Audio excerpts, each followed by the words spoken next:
Salut YouTube, on se retrouve aujourd'hui pour une nouvelle présentation de vaisseau rapide. Aujourd'hui, nous sommes avec l'Arrow. Alors, l'Arrow, c'est un des fighters légers, si ce n'est le fighter léger préféré des joueurs de Star Citizen. On est sur un vaisseau qui est ultra maniable, qui est plutôt, moi je trouve, bien armé. Alors c'est mon avis pour sa taille, mais moi je trouve qu'il est très bien armé, il est très performant. C'est un vaisseau qui en plus esthétiquement a de la gueule, il est vraiment sympa. On est sur un vaisseau qui fait en fait 13 avions de chasse futuristes. Je vous le montre bien évidemment, donc voilà la bête. On est chez Enville et effectivement c'est un vaisseau qui a plutôt une bonne tronche. On va voir tout de suite au niveau de son armement, on va déjà voir effectivement l'intérieur du cockpit. Alors l'intérieur du cockpit, c'est pas compliqué. On a un cockpit qui est plutôt très simple, hein. On est sur un chasseur léger, mais qui est joli. On a une très bonne visibilité, hein, comme vous pouvez le voir, hein, une superbe visibilité.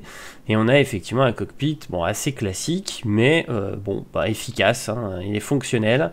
Rien d'extraordinaire, mais un cockpit plutôt fonctionnel. On va voir tout de suite ce que contient ce joli vaisseau, parce que il y a quand même effectivement sur les fighters, c'est là-dessus qu'on va souvent se baser, c'est-à-dire se dire quel type d'armement possède le ship, est-ce que c'est intéressant ou non. Alors, sur ce ship, vous pouvez le constater, on a des missiles. Alors, c'est des missiles taille 2, on en a 6. Donc, on les voit, hein, ils sont sous les ailes. On les voit bien, ça c'est plutôt cool. Tout est visible en fait sur l'Arrow et ça c'est assez sympa, ça donne de la gueule, ça fait vraiment vaisseau de combat. En termes de propulsion, on a un Quantum Drive Beacon, donc size 1, ça reste correct. On a donc 2 refroidisseurs, on a un power plant et on a un shield.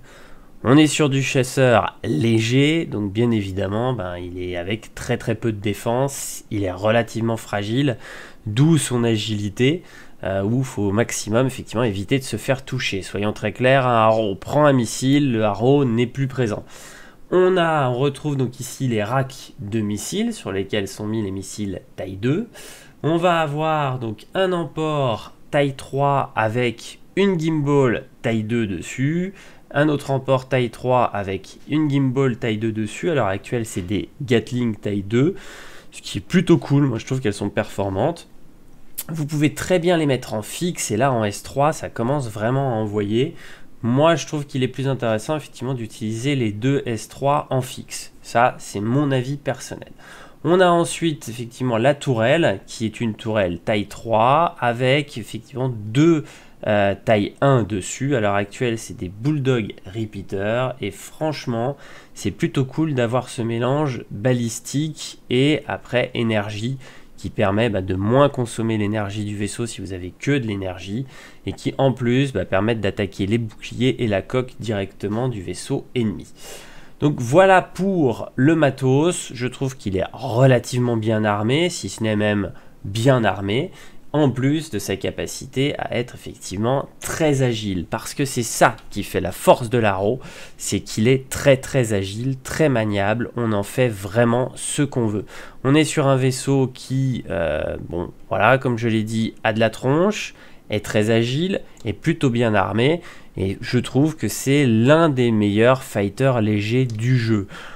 Aujourd'hui, on a récemment les talons qui sont sortis. J'adore le talon, c'est vraiment pour moi, je dirais, mon fighter léger préféré à l'heure actuelle.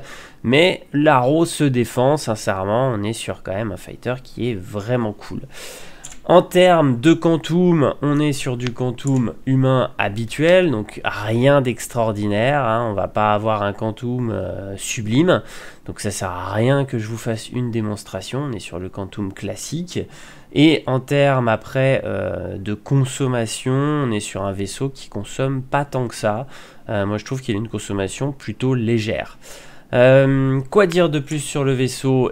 Moi personnellement je lui mettrais un joli 8 sur 10. On est sur un vaisseau qui fait le taf, il est clairement performant dans ce qu'il doit faire, on est sur un bon fighter.